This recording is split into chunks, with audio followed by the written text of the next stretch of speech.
नाम है आपका? रज़िया। मेरा शौहर मजदूरी करता है। अच्छा, तो ये घर है मेरा। ये आपका घर है। कितने बच्चे हैं आपके?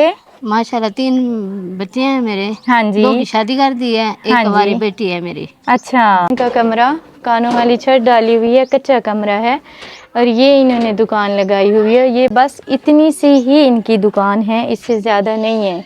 अगर आपकी ये दुकान भर दी जाए तो आपको कैसा महसूस होगा? चलाऊंगी दिल लगा के।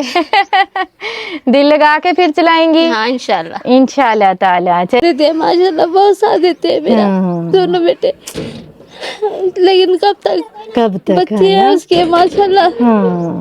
गुजारा माशाल्लाह मुश्किल दोनों बेटे होता है। बहुत ही अच्छे हैं माशाल्लाह। बहुत साथ देते हैं मेरा। मेरी एक फोन चली जाए तो फौरन भाग के आ जाते हैं मेरे बेटे। बहुत साथ देते हैं। अल्लाह भी उनको जिंदगी दे। आमीन आमीन। आप परेशान ना हो, आपकी ये जो छोटी सी दुकान है इसको ज़रा हम बढ़ाते हैं, इतना करते हैं ताकि आप जो है ना अच्छे से काम करें, लेकिन आपने रोना नहीं है, ठीक है? आ जाएं, आपको राशन देते हैं। बस अच्छे हैं माशाल्लाह। बस फिर आप परेशान ना हो, सब इतने अच्छे हैं तो फिर आप ना रोए ना। ऊपर से मैं भी अच्छी हूँ। इंशाल्लाह आप भी अच्छे हैं। अल्लाह मैं आपको भी जिंदगी दे, खुश रखे। आमीन सुम्मा आमीन। और ये आपके लिए राशन है, दुआ कीजिएगा। ज़िंदगी रही तो इंशाल्लाह सुबह आपकी दुकान का सामान लेके आऊँगी, ठीक है?